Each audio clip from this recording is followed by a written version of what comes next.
to the feasibility Start study. the feasibility study, yeah. So we're on a pretty quick timetable here Yes, we that are. will put us hopefully to June town meeting or a special town meeting in July. No, Not that would be a June. fall. We have to go through a process where we submit the design to the MSBA. Again, everything requires an approval, and that happens in July.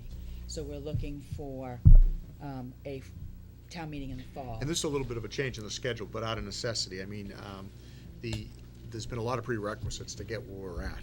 And the superintendent's done a fantastic job, by the way, I'm sure with support from Carly. She's updated us Very at the much last, so. at the last couple of secondary school committee meetings, and I know the committee's been very impressed with the progress we've made, but there's been a lot of i's to dot and a lot of t's to cross. Right. And it's not even a setback, it's just that the process is taking a little bit longer than what we anticipated way back when we first got the money for the feasibility study. But it's not anything that's, But if they approve in July, we Yeah. then have 120 days to get through our entire approval process, which includes town meeting and an election. that's correct.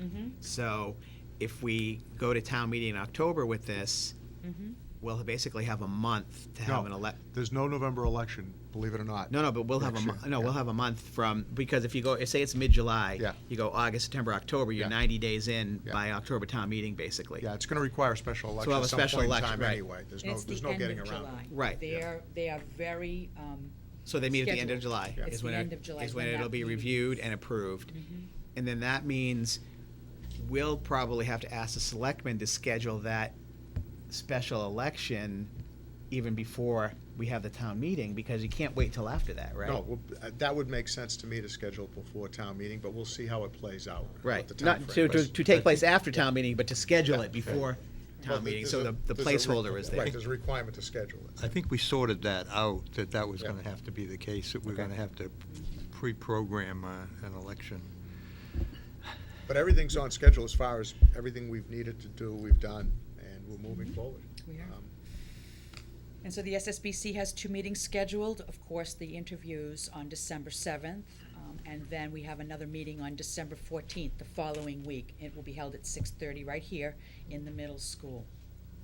Something that I have been made aware of recently is that we've been notified by the MSBA that if we are we need to refresh any SOIs that we have outstanding, and for the 2011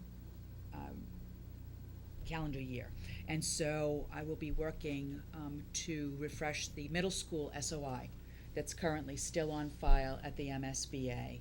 And it will require that the district take new votes to authorize the district to refresh the FY 2010. We don't need to take that vote tonight, but I'm giving you a heads up that this is going to be on a future agenda, that we need to take this vote. And the municipal governing body, and I'm assuming that's the Board of Selectmen, also need to take this vote in order for us to be able to refresh that middle school SOI and have it And that's to ready. continue to have that active. Absolutely. Because we know what we want from the current feasibility study, but Right. in case we need to look to a middle school Yes. project down the road. Cliff had given me a heads up on this process, and today I actually received a letter from Catherine Craven notifying us of the process and the need to got that do email this. last week, And so it yeah. needs to be submitted by January 26th, 2011. So we have a little bit of time, but we need to get the How- votes on the agenda. How much updating is required? Do we, I would think not much, because the SOI has recently been submitted, It's gotta be practically the same thing. but I haven't looked at it yet, But it no. it needs to just have that refreshing, just Right. new signatures and. maybe some enrollment and changes Right, and, right. exactly. I need to really Reinserted, really just look at it, but I wanted you because to that's know. what they require, otherwise they'll drop that off. Becky, have you We already want them to contacted the keep. Board of Selectmen? I wanted to be able to inform you Well, first. I think it's it's a year away, which seems like a long time, but it's not a long time, because we're in the middle of it now. And when you're planning multi-million dollar project, you don't want to rush that. No, And we have a partner too. Right, We have to work with exactly. that partner on pretty much on their schedule, and they've been cooperative with us, and we've been cooperative with them. But the wheels are moving. Yep. And the first thing you have to do is get the wheels moving. Once they right. start moving, they Yep. can gain speed much Some easier. momentum. They feel like they're really moving quickly for me. Well, that is the optimistic part of it. The wheels are moving, it's real. most of the key paperwork is submitted, and now, there'll be more paperwork as we move along, but we've got the main pieces in that we need to get in. The path has not been easy. I used to have a description of the impossible situation. It isn't the vertical steel wall coated with Teflon Yeah. that you have to climb. It's when they pour the boiling oil down it. And they haven't poured the boiling oil, but it has been a vertical steel wall with Teflon coating. And Kathy's done a good job Done a great job. of scaling that And wall. the committee, by the way, starting, I can sense, get a little excited now, because we're getting into the hiring the OPM, et cetera, so. It's real. It is real. Great. Any questions? Any more questions? Awesome. That's great. Thank you. Okay, now we move from the awesome to the sublime. No, the 2012 budget discussion, early budget discussion. I've been waiting for this for 2 weeks. Please don't take Take it this away, home and Carl. say, this is, for those out there watching, for those in the audience, this is not our budget for 2012, and I'll let Carl explain what it really is. Thank you. Working with Kathy, we put out a budget development calendar earlier in the year, and that calendar called for an early look at the budget here on November 22nd. We did touch upon this topic Friday at the finance planning team, but we've saved all of the details for tonight's discussion. In terms of what's ahead, we're looking at February 14 as the date at which the school committee receives the detailed preliminary budget. And that's when the budget season really kicks off. But in terms of what we have in front of us today, if you look at the sheet that we included in the packet, we emphasize in the discussion that this is an early look. We haven't dotted all the i's and crossed all the t's yet. There's still a lot of uncertainties in the budget at this stage in the process. There are a lot of them. Our discussion earlier about special education is proof of that point.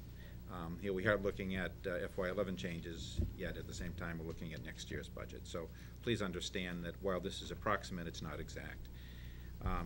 This budget also seeks to provide what we're calling an approximate provision of the same level of services for FY12. To define that, I think what we're saying is that we're looking at an FY12 budget with the same amount of staff that we have presently. It's not to say that staff can't be moved around to some extent if that was appropriate, but we're not looking at any growth. There are no new positions in this particular budget presentation. When you look at the boxed area, you see that we have 3 years listed, 2 years as a history, FY10 last year, FY11, of course, is the present year. And what we've done is we've broken this up into 3 categories. We start with salary. Certainly that's the largest part of the budget. Approximately 80 or so % of the budget costs are found within salary. We are able to project the teachers' salaries quite exactly because we have an agreement with teachers already for FY12. But there are about another 150 employees beyond teachers that do not have contracts or collective bargaining provisions in place. So what we've done there is developed I think an executive session several weeks ago. The school committee provided us some information as to what kind of settlements to budget for. So we've included that in the salary pool, which I'll speak to in a moment. But looking across these lines, you see salary goes up approximately $800,000 from FY11 to 12. The so-called regular education expenses are almost flat. We've been able to, or we're forced to continue to try to provide level funding for all of our regular education expenses, and that would include the busing costs as well as the budgets that are provided to the various schools, telephone, utilities, overhead infrastructure. Those are all contained within the regular education line. the third line shown on this sheet is special education tuition. We break that out because it's a large number, and it's appropriate to try to identify what is driving the budget requests from year to year. Carl, can I just? Please. This is where I think a lot of people, including me, get confused. So special education tuition is out-of-district tuition, correct? Yes. Where are the costs broken down for the in-district special education costs? There would be, I could break it out to show more detail very easily, by the way. At this level of, this early point in time, we kind of chose to give you the broader But no, categories. I guess I'm not looking for, would they be embedded in the salary line, basically? Well, yeah, so- Most of them? Let's talk about IEPs for a minute. Patty indicated earlier that there were about 400 students who have individual education plans. So if you were to isolate one student and try to quantify the costs of that student, let's say there's a student who's pulled out of his or her classroom for 4 hours a week for speech and language. That in this report you're seeing is in the salary. Okay, that's, okay. Okay, I'm sorry if that was a That's, long-winded answer. no, that, but that's, so I understand, okay, I understand Yeah. it. That's where most of the costs are for the Yeah. internal is Yes. salary costs. The Okay. only special education thing that we've delineated here is tuition. Okay, Transportation and everything else is somewhere else. Okay. So, of course, though, when we provide the detailed budget, you'll see that broken out in Right. greater detail. Although that's a good point, that came up Friday morning. When you're asking questions about special education, you really have to define the question carefully, because you can answer it so many different ways, you know. Do you break out the costs of regular education teachers? You almost have to decide what level of specificity you want when you ask that question, so. okay, thanks. So moving ahead, trying to describe this box, so as you can see, as we stand, the FY12 budget is just short of $26 million. That is fairly consistent with what we've seen in various years. Oftentimes, people will ask, what is the cost of level services? And I think our fairly consistent response to that is in the 5 to 6 to 7% range, depending on what's happening that year. And as you can see, we're smack dab at 6% at this point.